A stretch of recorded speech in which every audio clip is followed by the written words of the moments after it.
Well, the New York Jets 2025 season continues to be a painful one as they fall to 0-5, getting embarrassed this past Sunday to the Dallas Cowboys by a score of 37-22. We'll dive into it, but before we do so, welcome back, everybody, to the Turn Up the Jets YouTube channel. As always, Joe Skirter, your host. Please subscribe to the channel if you've not already. Liked the video. If you've actually liked it, you could also follow me on other social media platforms such as on X and on Instagram at Turn Up the Jets.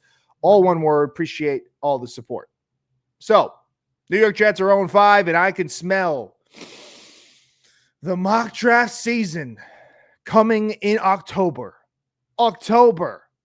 This was supposed to be a better coach team. This was supposed to be a more disciplined team. This talent wasn't too far off from the last 2 years that had Super Bowl aspirations.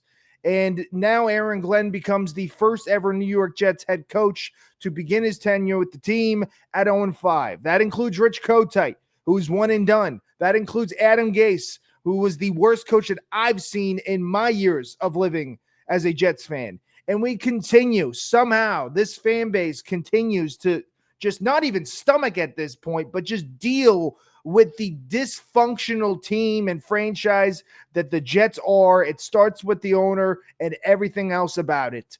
These two guys that got brought in, and Muji and Aaron Glenn, hopefully they can save us. Aaron Glenn is a rookie head coach. We've been through this before, but hey, it's different. He was a New York Jet. He gets the media. He can deal with adversity. Well, listen, the Jets are 0-5.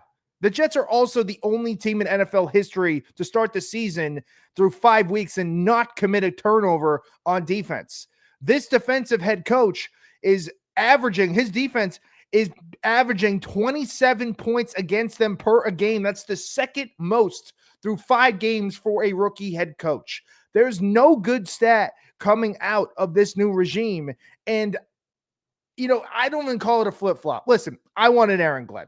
Straight up, wanted Aaron Glenn because I knew it wasn't realistic for the Jets to get a Mike McCarthy or a Pete Carroll or even a John Gruden, somebody who was experienced and a veteran head coach.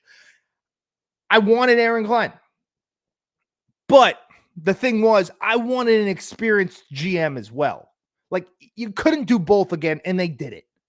The GM's part of things, like, he's been trying to trade. Yeah. But you gave Brandon Stevens a bunch of money, who stinks, by the way. Was okay on Sunday, probably had his best game, but stinks.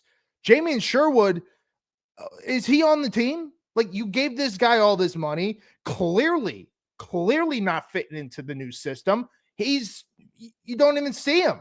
Like, I don't think he's made one impactful play all season. You gave Sauce all this money. And I will say, outside the play with Pickens, I thought Sauce played relatively well, but he is not performing the way a cornerback who is making the most money out of anybody, out of any corner in the NFL, should be performing. He is underperforming that contract mightily.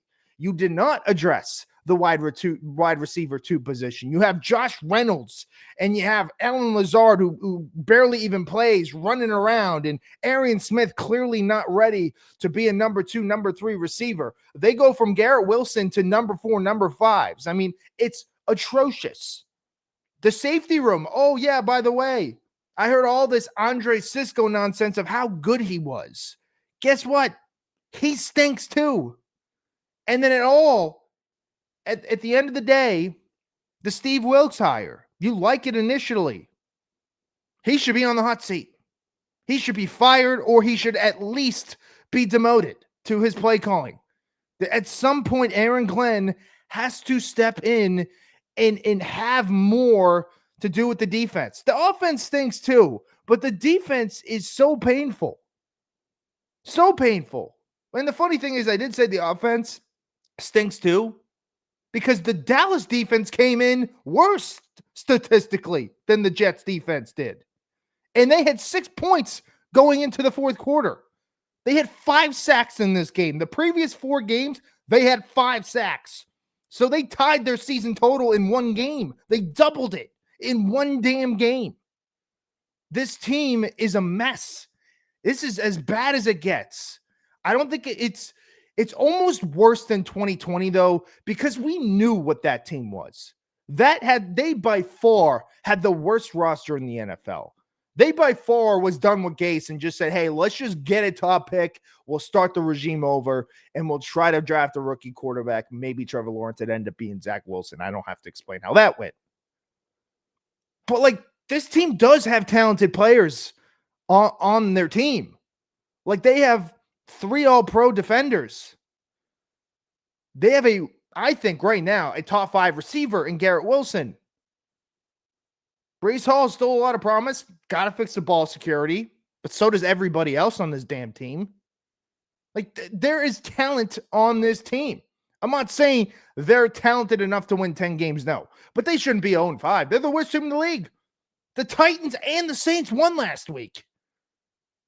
The Titans were the number 1 overall pick last year. With the rookie quarterback, it usually trends towards the same thing because they still have an inexperienced head coach in Callahan, and they're not very good. The Saints, my goodness, Rattler was like 0-12 as a starter goes in, and he even wins a game. Who beat the Giants, who, by the way, just beat the Chargers. I mean, like, in the Browns were supposed to be this awful team. Yes, they're 1-4, but at least they show fight. They haven't really got blown out much the last couple weeks. They could have beaten the Vikings. I mean, they beat the Packers. The Jets can't beat anybody. They can't even beat the Dolphins. The Dolphins just blew a 17-0 lead to Bryce Young and the Panthers, and everyone wanted Bryce Young out of the league a couple months ago, going back towards last year. Like, the Jets are losing to these teams and underperforming and are worse than all of these teams. They are the worst team in the NFL. Talent doesn't matter at this point. They're poorly head coached. I wanted Glenn. Yes, I was wrong. I was. You're part of this, making opinions. Most of the time, you are wrong. I'm not saying firing him is the way. But I will say that this is not what I think. Well, this is not what I like necessarily want, but I think if the Jets trend towards where they're going for the rest of the year and don't show any signs of improvement, go maybe 2-15, 3-14, you can argue that Aaron Glenn deserves to be a one and done. You do. Because, like, if he hasn't proved you anything, why are you going to trust this new regime to be the ones to save you and finally draft a franchise quarterback if they go 3-14, 2-15? That was the mistake they did with Darnold. We knew where Todd Bowles and that coaching staff was heading, and it wasn't anywhere good. And they decided anyway, let's trade up. Let's go from 6-3 and draft Sam Darnold, give Bowles one last time. Guess what? They didn't play well. They were 4-12, I think, Darnold's rookie year, and then they fire Bowles. And then they freaking hire Adam Gase. If you're going to do it, let the new regime do it. Not a regime that you already know stinks. And right now, this new regime stinks. I mean, I guess let's go into the game first. I guess I should have made a separate video of just talking about how bad the New York Jets are this year, because it's pathetic, man. It is pathetic. It's tiring. Let's look at it.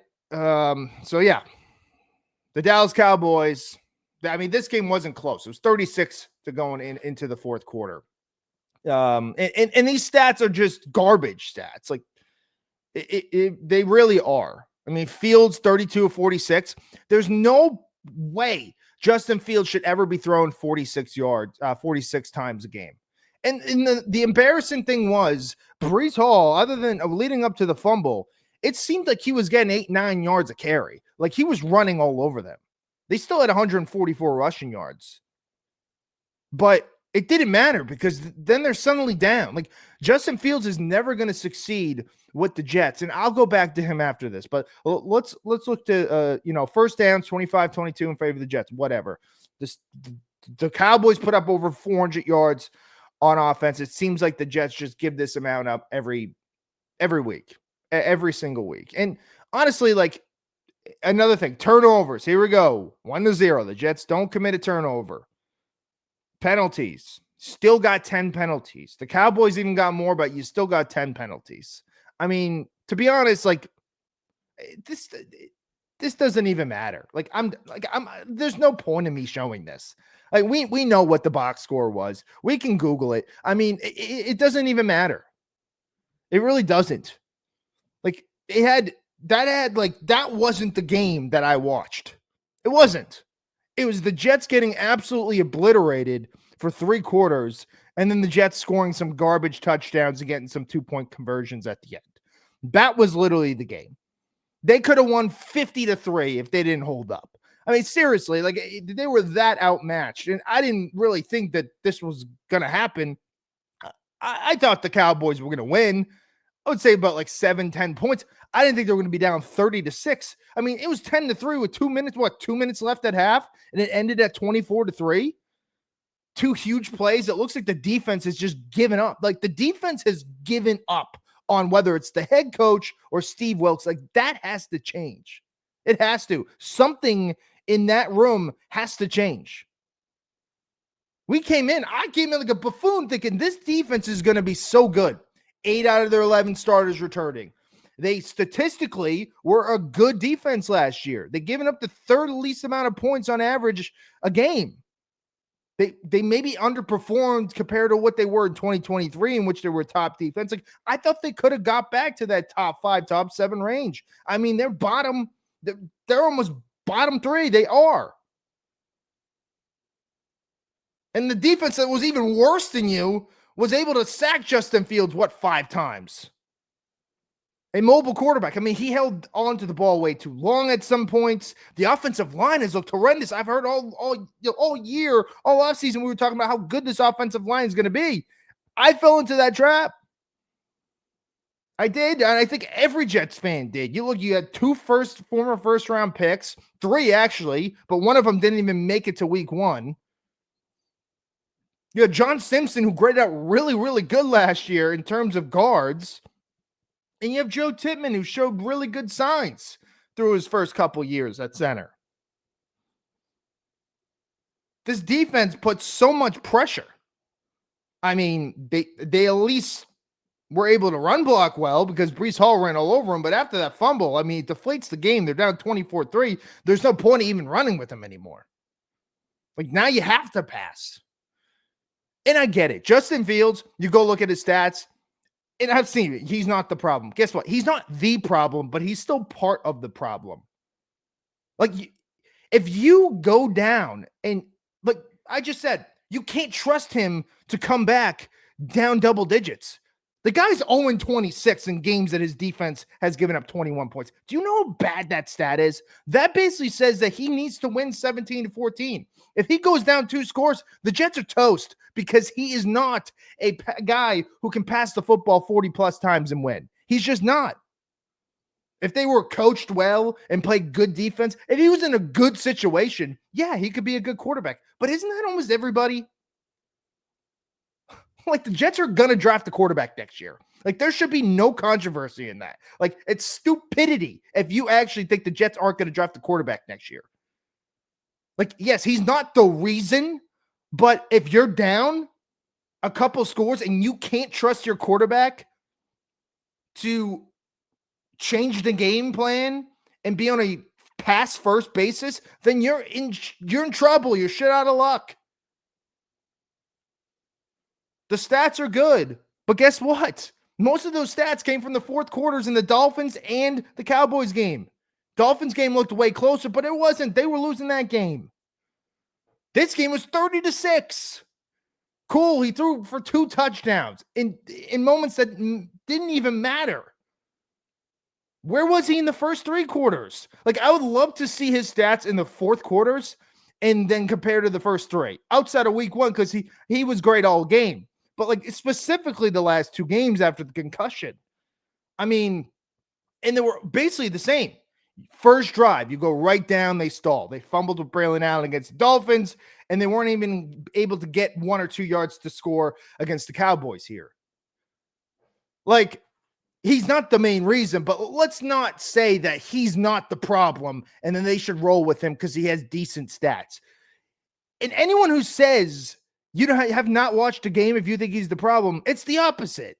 I don't think he's the whole problem, but, like, let's not sit here and act like he had a good game last week. It all came in meaningless time. They were already losing. Like, where was he in the first 3 quarters? I get it. The offensive line sucked. He got sacked 5 times. But if you can't trust your quarterback to bring you back when you're at least down, like 10-3, 17-3, when you feel like 17-3 and the Jets are done, that's how I felt when Javonte Williams scored. It was 17-3, and then they scored again at 24-3 or whatever. It might have been, I might have gotten those flip-flop, those touchdowns. Despite the fact 17-3, you're dead. I felt dead. I thought the Jets were done. And they were. Because you can't trust him. Like, he's not a guy you want to have feeling good about throwing the ball 46 times. If they could execute and stay in the game, then yes, I'm fine with it. The Jets stink. I get it. But like, let's not act like Justin Fields is having a great season. Those stats are the fourth quarters of the last 2 games. He's accumulating all of his numbers in meaningless football. It doesn't even matter. I don't know, man. Like, something has to change. Something has to change. And in Engstrom's offense, I thought we were going to see all this creativity.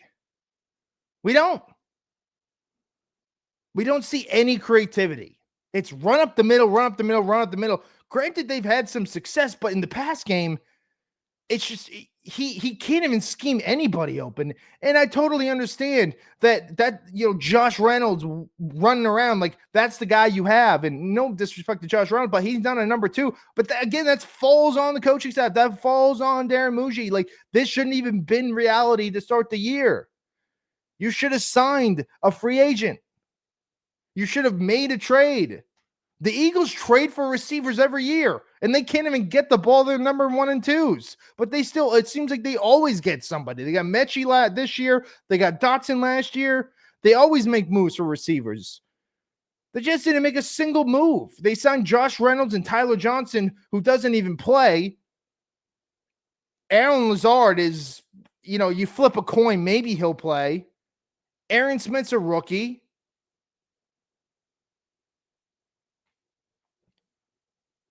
Oh, 5, man. I mean, it's not going to get any better. Like, they go and play Denver. It's going to be even worse. Denver just beat Philly. I mean, Denver has been inconsistent, but I mean, this is all bad. You're traveling to London to play Denver. You're set up to 0-6.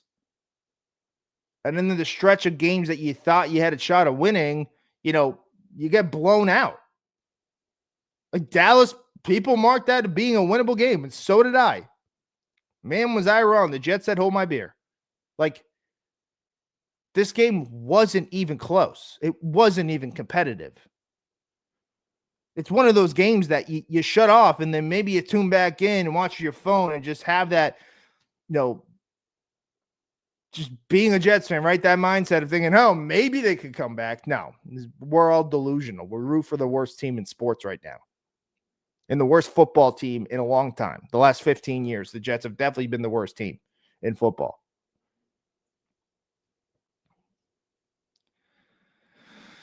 I mean, like, there was nothing to get out of this game. There was not. Like, nobody, you could say Breece Hall ran the ball, well early on. And again, I'll say it every week, but Garrett Wilson's phenomenal, and you're wasting him. Garrett Wilson only had 1 target or 2 targets going into the third quarter. And Justin Fields had him wide open and overthrew him by 5 yards.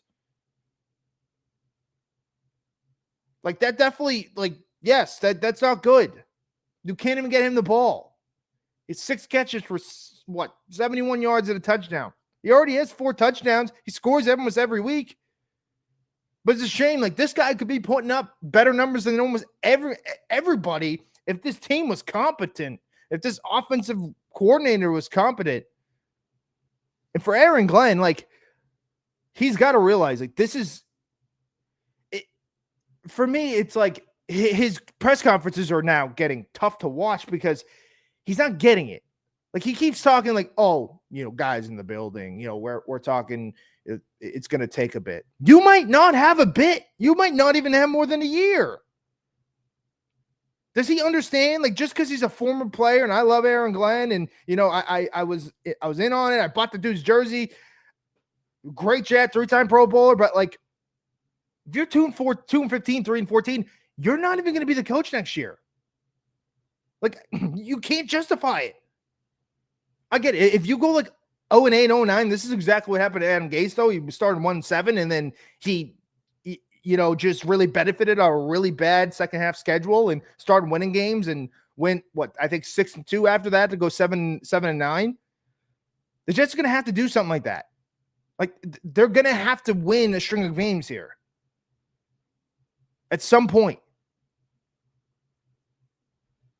Because there's no way that you keep going if it's this bad.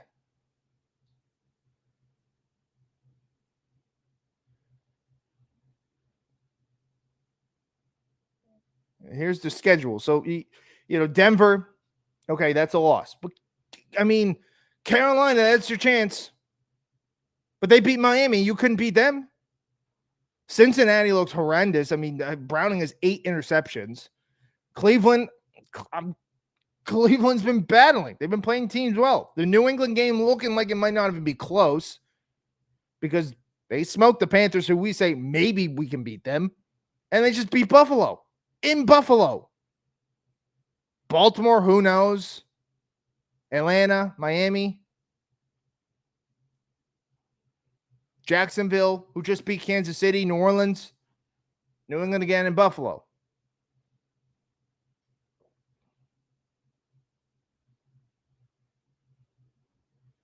I don't know. It's getting tiring. It really is. They got to fix something. I don't know anymore. Really don't. Well, we're going to end it. Appreciate everyone watching the video. Really do. Subscribe to the channel if you've not already. Like the video if you actually like to. You got to follow me on social media platforms such as X and on Instagram. I will be previewing and recapping, of course, the London game for the New York Jets as they take on the Denver Broncos, 9:30 a.m. Eastern time. If there's anything that comes out as well, whether it's the play calling duties or something that is interesting, I will be making a video. Jets content weekly. Until next time, see ya.